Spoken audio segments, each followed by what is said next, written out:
بسم اللہ الرحمن الرحیم۔ السلام علیکم۔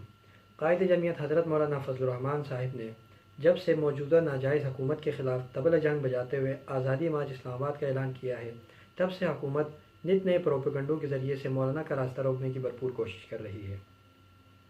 اس وقت الیکٹرانک میڈیا پر جو سب سے زیادہ پروپیگنڈا کیا جا رہا ہے وہ یہ ہے کہ مولانا سیاسی مقاصد کے حصول کے لیے مذہب کارڈ استعمال کر رہے ہیں۔ میں پوچھنا چاہتا ہوں، کیا ایک ایسے ملک کے اندر جس کا نام ہی اسلامی جمہوریہ پاکستان ہو، جس کا آئین اسلامی ہو، جس کے آئین کے آرٹیکلز اسلامی ہو، جس کے قائد کا ویژن ہی اسلامی ہو، جس کے مصور کا ویژن ہی اسلامی ہو، ایک ایسے ملک کے اندر اسلامی سیاست کیوں جرم ٹھہری؟ کیا میں پوچھ سکتا ہوں قائد اعظم محمد علی جناح نے پاکستان کا مطلب کیا لا الہ الا اللہ کا نعرہ لگا کر سیاسی مقاصد کے لیے مذہب کو کیوں بیچ میں لایا؟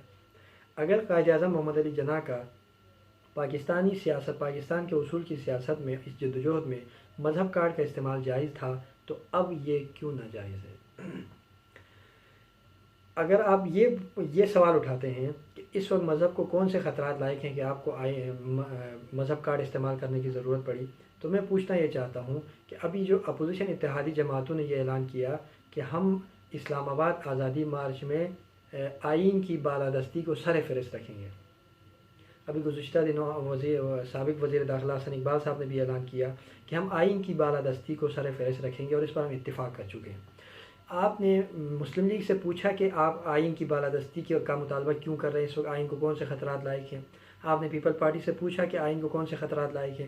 صرف مولانا فضل الرحمان صاحب سے یہ پوچھنا کہ آپ مذہب کو کون سے خطرات لاحق ہے کہ آپ کو مذہبی کارڈ استعمال کرنے کی ضرورت پڑ رہی ہے، محض مذہب بیزاری اور لبرلزم کی بدترین مثال ہے۔ یہ محض پروپیگنڈے ہیں، ہم ان پروپیگنڈوں میں آنے والے نہیں ہیں۔ رہا یہ سوال کہ مذہب کو کون سے خطرات ہم پورے وثوق کے ساتھ کہتے ہیں کہ اس وقت پاکستان کو، اسلامی جمہوریہ پاکستان کو ایک لبرل اسٹیٹ بنانے کی اندر ہی اندر مذموم سازشیں ہو رہی ہیں۔ عمران احمد خان نیازی نے حکومت میں آنے کے بعد جو سب سے پہلے قادیانیت نوازی کی مثال دی، وہ آنکھیں کھول دینے کے لیے کافی ہے۔ عمران احمد خان نیازی نے ایک کٹر قادیانی کو مشیر رکھ کر قادیانیت نوازی کی بدترین مثال قائم کی۔ دھرنوں کے دوران جب عمران احمد خان نیازی نے مرزا عاطف کے فضائل سنانا شروع کیے تو مذہبی حلقوں سے شدید رد عمل آیا۔ بعد میں عمران نیازی نے یو ٹرن لیتے ہوئے کہا کہ مجھے اس کی قادیانیت نوازی کا علم نہیں تھا، بات ریکارڈ پر موجود ہے۔ حکومت میں آنے کے بعد اسی قادیانی کو مشیر رکھ کر اپنے you turn per you turn لے کر قادیانیت نوازی کی آپ نے مثال دی۔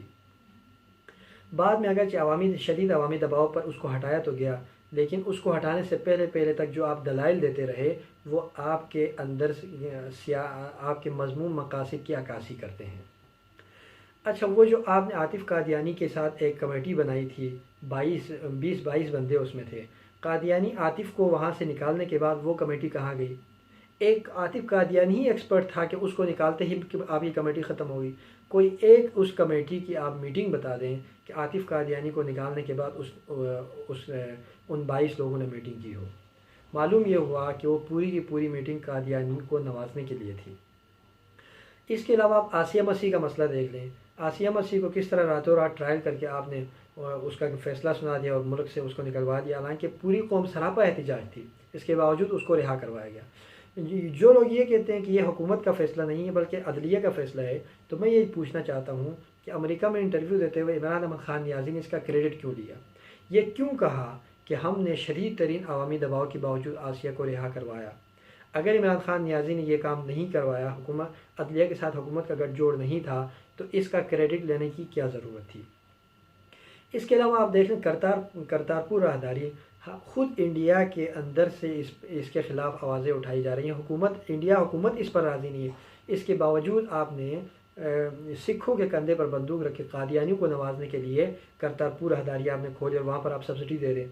ایک ایسے وقت میں جب آپ نے خزانہ خالی کا ڈنڈورا پیٹ کر آپ نے حج کی سبسڈی ختم کر کے حج کو ڈبل کر دیا، اتنا مہنگا کر دیا، یہاں پر آپ سبسڈی دے کر کرتارپور راہداری کو آپ کھول رہے ہیں۔ اور ابھی آپ نے سکھوں کی میٹنگیں آپ نے دیکھے، قادیانیوں کے ساتھ کھلے عام میٹنگیں ہو رہی ہیں، اور یہ بھی ایک قادیانیت نوازی کی بدترین مثال ہے۔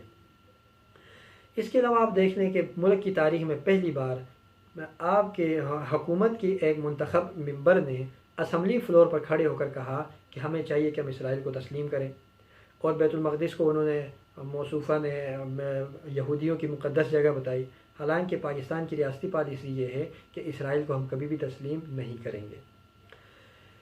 ابھی حالیہ دنوں آپ نے دیکھا کہ پختونخوا حکومت نے برقعے کو لازمی قرار دیا اسکول کے طالبات کے لیے، تو لبرل کے دباؤ میں آ کر، بیرونی دباؤ میں آ کر راتوں رات اس فیصلے کو آپ نے ختم کر دیا اور نوٹس لے کر اس کا خاتمہ کر دیا۔ حالانکہ ایک اچھا فیصلہ تھا کہ اسلامی ریاست کے اندر ایسے فیصلے ہونے چاہیے، لیکن آپ نے اس فیصلے کو ختم کر کے شاعر اسلام کے ساتھ مذاق کیا ہے۔ یہ بھی آپ کی لبرلزم کی اس سوچ کی عکاسی کرتی ہے۔